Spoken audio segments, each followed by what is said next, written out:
Years ago, you know, we talked about how this could become one of the better rivalries in the sport.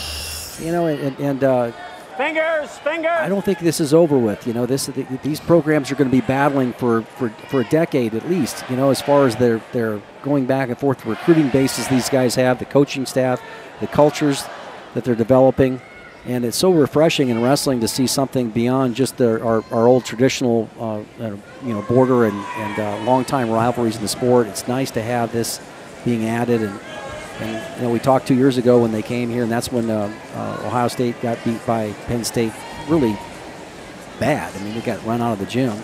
Logan Stever got beat by Rutherford, and it was the week after the Vegas tournament, which is never a good time to probably have a road trip a week after the Vegas meet. But you know, Ohio State has come and wrestled here and competed, you know, pretty well, and you can see where they've got just that star power. I mean, both these lineups have star power written all over them.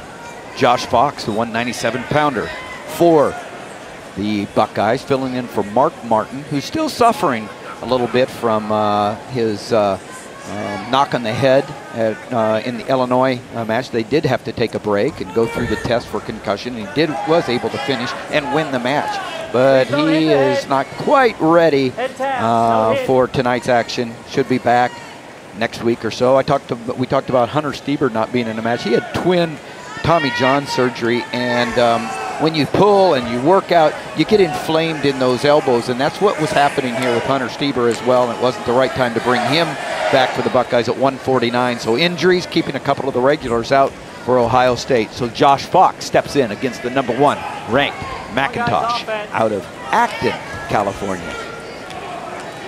Calvary Chapel High School.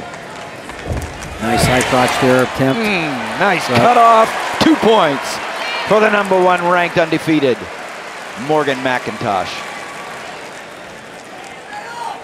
Very clean shot there, and he's always had the skills in the top position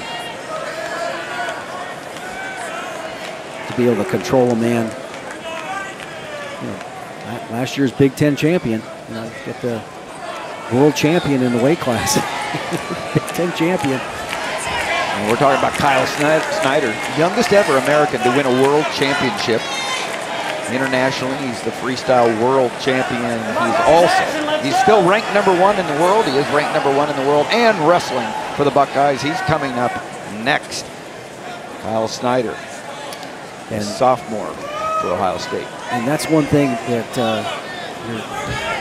I wouldn't say never, but you're likely not to see, is that Kyle Snyder down at this weight class again. I think he's getting very comfortable with the fact that he's going to be a big man for the Buckeyes.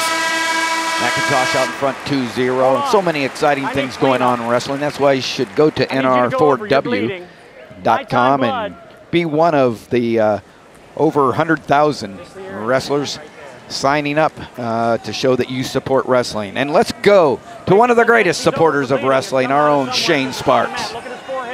All right, TJ, well, we've talked about it a little bit during this duel. With these kind of programs, best in the country, it's the next man up. You're expected to compete. It's an opportunity. We saw that with Morelli at 165 for Penn State. We're seeing that here with Fox for Ohio State tonight.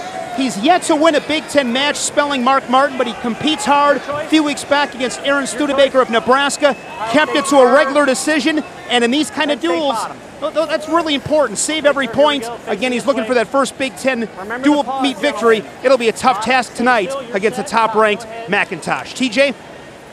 Good reporting, Shane. Thanks for all the work that you do and the information you bring to us on the sidelines. And McIntosh shakes him off and gets 2 for reversal over Fox. Out in front 4-0. Fox out for 1. Escape. There are some of these weight classes in the Big Ten Conference that you're going to catch maybe if you spelling for somebody, nice high crotch and cut the corner with that. But if you're spelling somebody for 4 or 5 matches, you might meet, you know, 4 of the top 10 guys in the country. Exactly. Neutral center. Josh Fox meeting the #1 ranked wrestler in the country at 197 here in Morgan McIntosh. He's been special since he stepped on the campus of Penn State over 4 years ago. looking to try to get to the top of the podium for the first time, and right now, if it all stays this way, he'll be the #1 seed. He's the #1 ranked wrestler in the international rankings. I was also talking about NR4W, the National Registry for Wrestling. If you're a wrestling fan, go there, sign up, show the world how many fans we have. NR4W.com. Morgan McIntosh, another takedown for 2. Yeah, just picking apart Fox at this stage. Still probably has plenty of time to go ahead and get another one if he chooses to do so. So it just starts as a trickle, then it starts as a flow, and then pretty soon it's gushing as far as, you know, offense goes. And now McIntosh coming up front. 25 seconds left, and Penn State on their way to representing the Big Ten in the NWCA Division I National Championship duels. They'll be right here at Penn State, 5 o'clock Eastern, Sunday, February 21st, live on the Big Ten Network. Who they'll wrestle, we don't know yet. Right now, it's North Carolina State in the lead, but they've got to go through Missouri, Virginia Tech. Could it be Oklahoma State? It's going to be the highest-ranked non-Big Ten team going up against the highest-ranked Big Ten team, and then also 7 other Big Ten teams will host those dual championships streamed on BTN+. Big day, big weekend, Saturday and Sunday, February 20th and 21st. Be right back here in Bryce, or probably Rec Hall for the National Dual Championships live on the Big Ten Network with Penn State looking like they are going to be the representatives on the Big Ten side.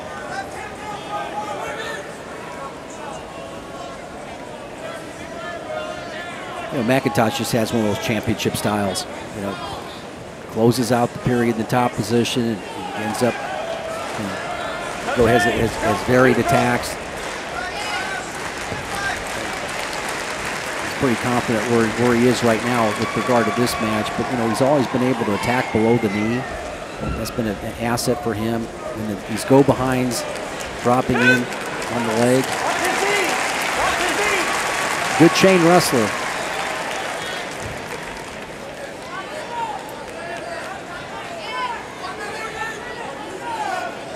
Major decision in the works for McIntosh, out in front 13-5. Less than a minute left, and he keeps. Look how he cuts the corner. And if you really want to break it down, when he gets to the leg, he's going shoelaces flat. He's jumping them around. So look at how he gets it. Makes a great angle right there. A lot of times guys just get in there and freeze, and they try to go ahead and do it all with their upper body. He's setting up that finish here by attack, and he does it the same thing with this position. See how he gets up in a good athletic position, and not much contest at that stage with that technique, but you know, he knows what to do. You know, after the penetration, he knows what to do with those finishes. Good work, always working from a friendly angle. Tough duty for the fill-in, and Josh Fox going up against the best in the nation, undefeated Morgan McIntosh, and with this takedown, he's going to get 23-9, and with riding time, 24-9. It's a tech fall, 5 points on the board, and the Nittany Lion fan base greatly appreciative. They know the kind of effort that just McIntosh just put in. He knew where he was. He knew he wanted to get every extra point he could, so that's 5 points.